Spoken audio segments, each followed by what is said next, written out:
सुप्रभात बच्चों। आज हम शुरू करेंगे शब्द विचार का दूसरा भाग। अब इस भाग में हम देखेंगे कि बनावट के आधार पर कितने और कौन से प्रकार हैं। पहला जो मैंने आधार बताया था अर्थ के आधार पर, वो उसमें केवल सार्थक और निरर्थक शब्द है। सार्थक शब्द के जो 4 प्रकार होते हैं वो हम अगले पाठों में देखेंगे।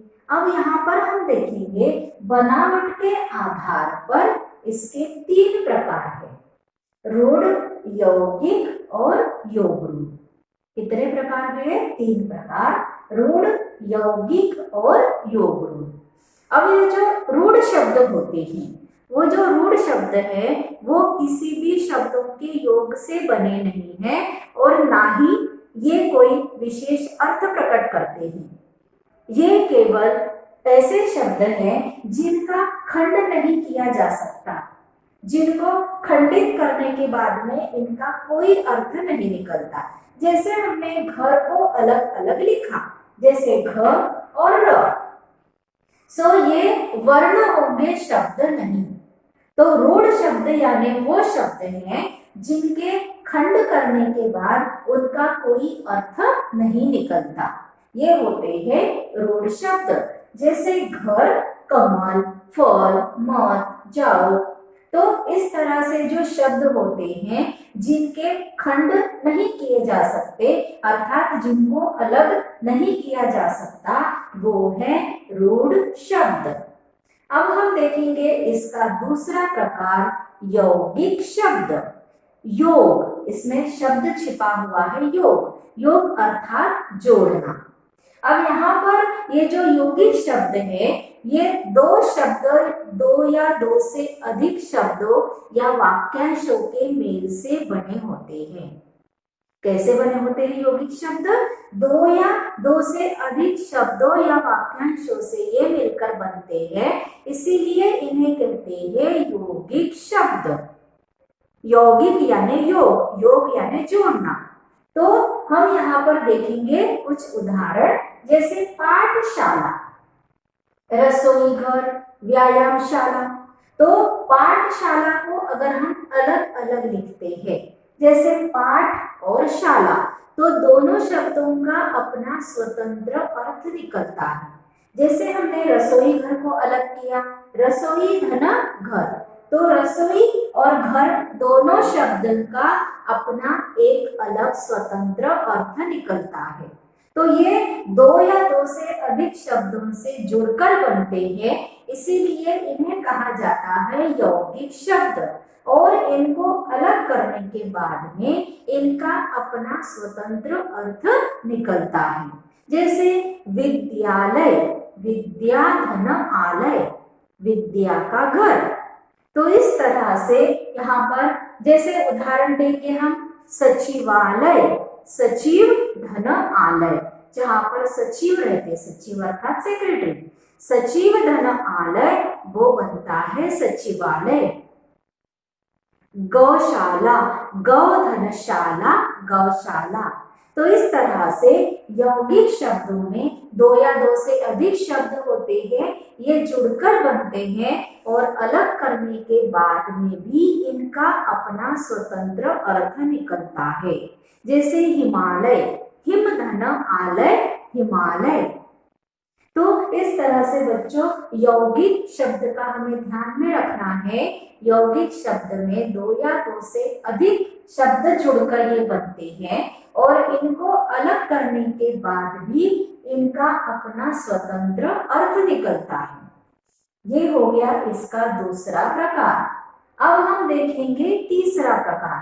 तीसरा प्रकार है ऐसे शब्द जो 2 या 2 शब्द वर्णों से अधिक शब्दों या वाक्यांशों से मिलकर बनते हैं और इनका अपना एक विशेष अर्थ निकलता है। जैसे पीतांबर, पीत धन अंबर, पीत है जिसके अंबर वो है विष्णु। श्वेतांबरा, श्वेत है जिसके अंबर वो है सरस्वती। नीलकंठ, नीला है जिनका कंठ वो है नीलकंठ अर्थात शिव। लंबोदर, लंब है उदर जिनका अर्थात गणेश। तो इस तरह से दशानन, दस है जिसके आनन, आनन अर्थात सिर, तो दस है जिसके आनन ऐसा वो है रावण। तो इस तरह से योगरूढ़ शब्द अर्थात वो शब्द जिनका विशेष अर्थ निकलता है, वे दो या दो से अधिक शब्दों या शब्दांशों से बने होते हैं और इनका अपना एक अलग विशेष अर्थ निकलता है। ये है योगरूढ़ शब्द। तो बच्चों, हमने बनावट के आधार पर देखे हैं तीन प्रकार, रूढ़, यौगिक एवं योगरूढ़। रूढ़ शब्द जो अलग करने के बाद, खंड करने के बाद में इनका कोई अर्थ नहीं होता। उसके बाद यौगिक शब्द, ये दो या दो से अधिक शब्दांशों से बनते हैं और इनको अलग करने के बाद इनका अपना स्वतंत्र अर्थ होता है। उसके बाद योगरूढ़ शब्द, योगरूढ़ शब्द अर्थात वो शब्द जो दो या दो से अधिक शब्दांशों से बनते हैं और इनका अपना विशेष अर्थ, विशेष तीसरा अर्थ निकलता है। तो ये हो गए बनावट के आधार पर हमारे रूढ़, यौगिक एवं योगरूढ़ शब्द। तो बनावट के आधार पर हमने देखे तीन प्रकार, रूढ़, यौगिक एवं योगरूढ़। धन्यवाद।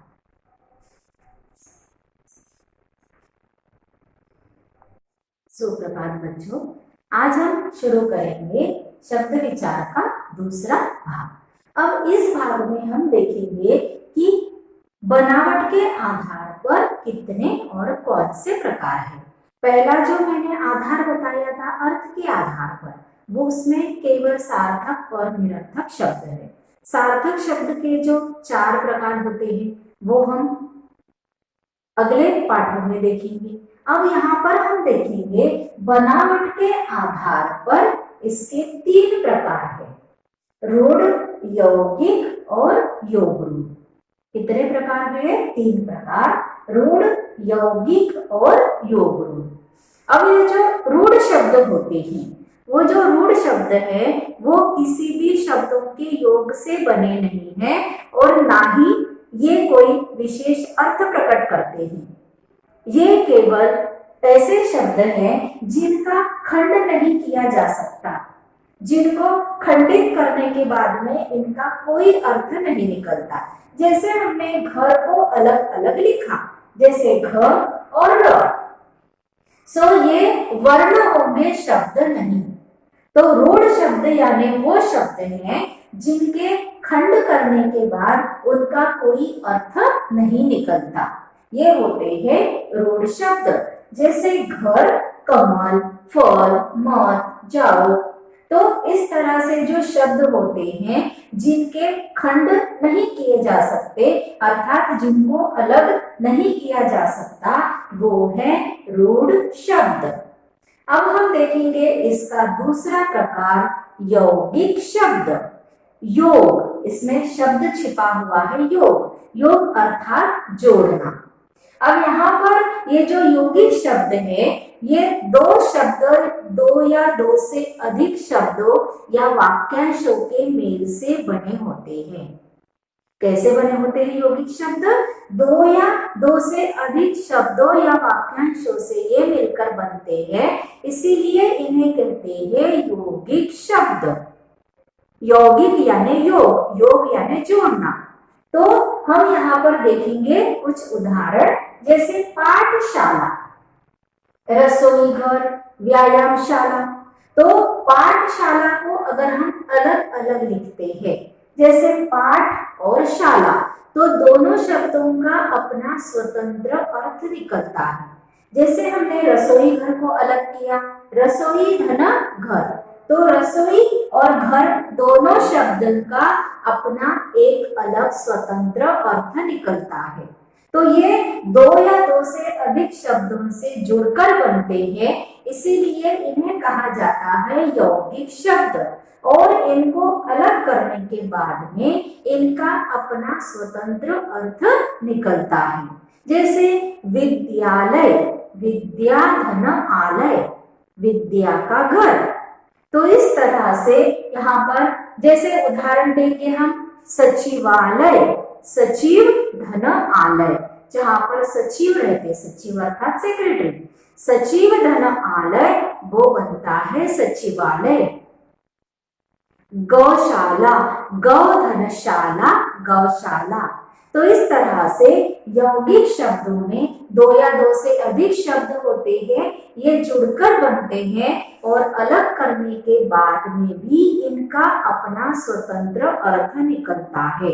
जैसे हिमालय, हिम धन आलय, हिमालय। तो इस तरह से बच्चों यौगिक शब्द का हमें ध्यान में रखना है। यौगिक शब्द में दो या दो से अधिक शब्द जुड़कर ये बनते हैं और इनको अलग करने के बाद भी इनका अपना स्वतंत्र अर्थ निकलता है। ये हो गया इसका दूसरा प्रकार। अब हम देखेंगे तीसरा प्रकार।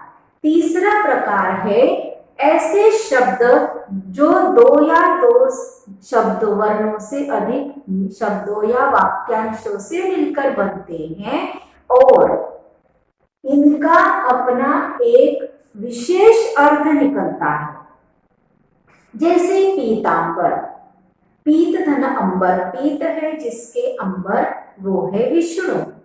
श्वेतांबरा, श्वेत है जिसके अंबर वो है सरस्वती। नीलकंठ, नीला है जिनका कंठ वो है नीलकंठ अर्थात शिव। लंबोदर, लंब है उदर जिनका अर्थात गणेश।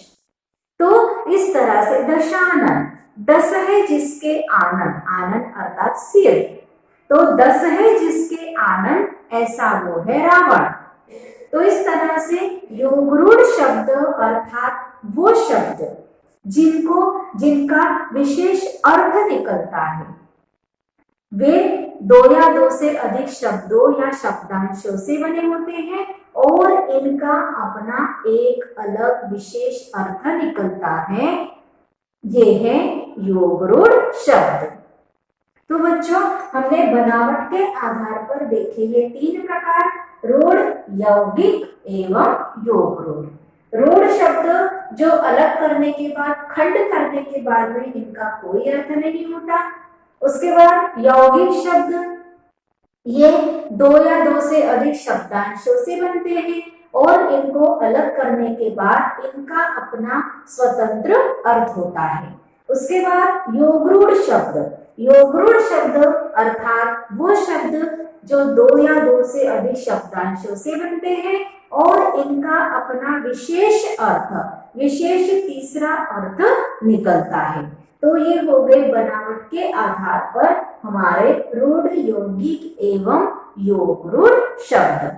तो बनावट के आधार पर हमने देखे तीन प्रकार, रूढ़, यौगिक एवं योगरूढ़।